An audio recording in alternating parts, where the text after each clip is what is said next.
నారాయణపేట జిల్లాలో భారీ వర్షాలు రైతులను నిండా ముంచాయి. వందలాది ఎకరాల్లో పంటలు నీట మునిగాయి. పత్తి, వరి, కంది ఇతర పంటలు ఎందుకు పనికిరాకుండా పోయాయని అన్నదాతలు ఆవేదన వ్యక్తం చేస్తున్నారు. ప్రభుత్వం స్పందించి నష్టపరిహారం చెల్లించాలని కోరుతున్నారు. పత్తి పొలం వేసినాము. దానికి పెట్టుబడి 35,000 వరకు అవుతుంది.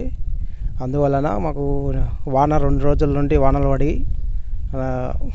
నీళ్ళు వచ్చి కొట్టుకుపోయినాయి. అందువలన నష్టపరిహారం ఏమైనా గవర్నమెంట్ ఆదుకోవాలని కోరుకుంటున్నాం. 8 ఎకరాల పొలం, అందులో వరి వేసాము, పత్తి వేసాము. కనీసం ఎకరకు 35,000 చొప్పున పెట్టుబడి పెట్టినాము.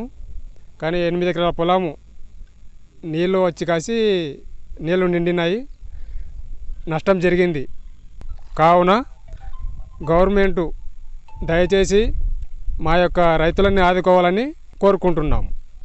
నాది 1 ఎకరా భూమి వరి నారు నాటేసిన, వర్షం పడి 3 దినాలు వర్షం పడి మునిగింది. మేము రైతులము, గవర్నమెంట్ ఏమైనా సాయం చేయాలి. 6 ఎకరాలు పత్తి వేసాము, 3 ఎకరాలు వడ్లేసాము. 2 లక్షల దగ్గర పెట్టుబడి అయింది. రోజుల నుండి వర్షం పడడానికి మొత్తం చెరువు నిండి మాకు నష్టం జరిగింది. మొత్తము రైతులకు గవర్నమెంట్కి వెళ్ళి ఆర్థిక సాయం ఇవ్వాలని కసి గవర్నమెంట్ని కోరుకుంటున్నాము.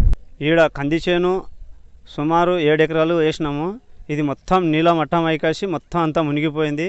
మొత్తం ఇది కొండ్రపల్లి ఓగు చెరువు వస్తుంది. అలుగు రావడం వలన మొత్తం మడికెటంతా మునిగిపోయింది. అలాగే ఈ పత్తి చేను పక్కన ఉన్నది కూడా, ఇది కూడా మొత్తం పోయింది. ఇది 2 ఎకరాలు ఉంది పత్తి చేను.